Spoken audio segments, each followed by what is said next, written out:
have a right to get education and a good education. I think this is not a good education when I'm traveling a long distance and coming to school late. So I end up losing early classes.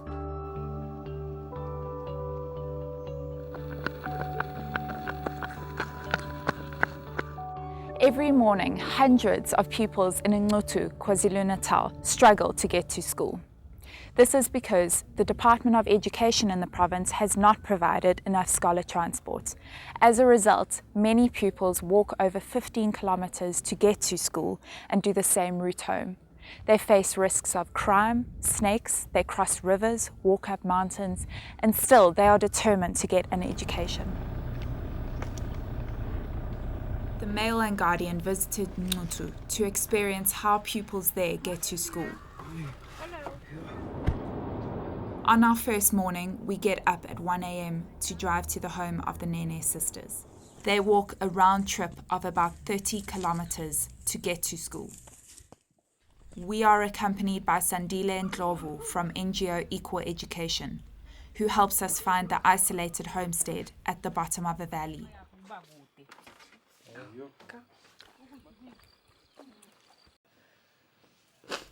The Nene sisters Zikhiphile and Nomfundo wake up at 3 a.m. to iron their uniforms and fetch firewood to heat their bathwater.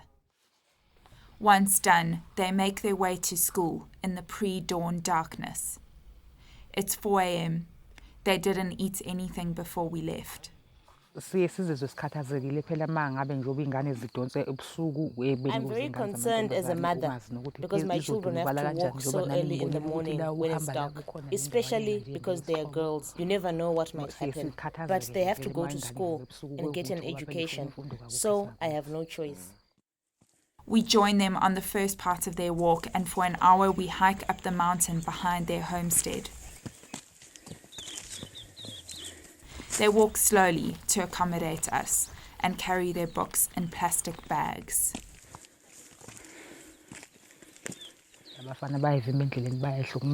They become easy targets for boys who harass them and try to get their attention. This is very common in the rural areas. One pupil we spoke to, who asked that her identity be hidden, was raped on her way home from Hlubi High School. It was the 25th of August on a Monday at around 2 p.m. We were on our way back from school when we bumped into a boy. He greeted us and asked me to wait, and when I refused, he decided to punish me. He used a stick and his belt buckle to hit me before raping me. I believe this happened to me because I have to walk to school. I used to take a taxi to school before, so even when he tried to wait for me after school, he couldn't get to me. I had to stop using taxis because my family could not afford it anymore. And what do you think the solution is to this problem of having to walk so far and not having money for taxis? I don't know what the solution could be, but as long as I have to walk to school, I fear this could happen to me again.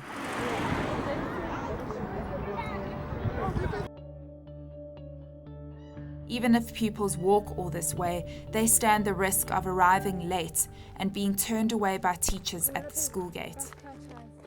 Some teachers, we discovered, beat their pupils for trickling into classrooms late. Provincial policy says pupils who walk a return distance of 6 kilometers or more to get to school are eligible for pupil transport.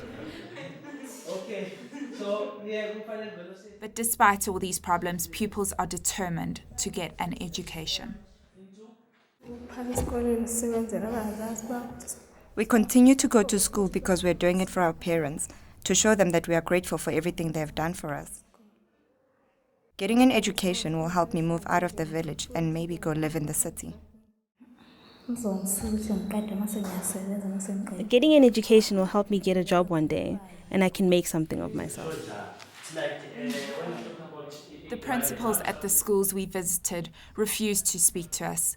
One of them asked us never to come back to the school unless we had a departmental official with us.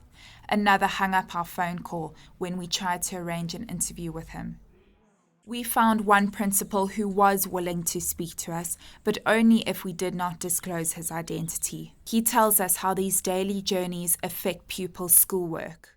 The percentage that we obtain cannot be the same if learners are having a transport.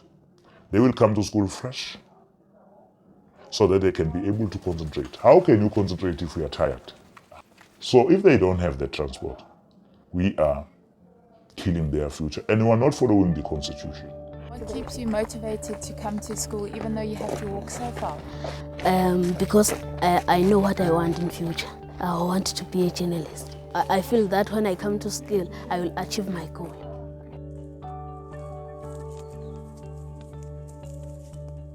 The hardest part for me was walking down the valley wall to meet these two young women at their home and then walk back up with them.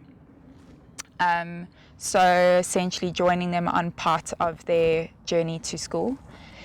We were walking up this really steep mountainside with loose rocks and big boulders and ducking under branches and crossing rivers. We were doing it in running shoes and comfortable clothing.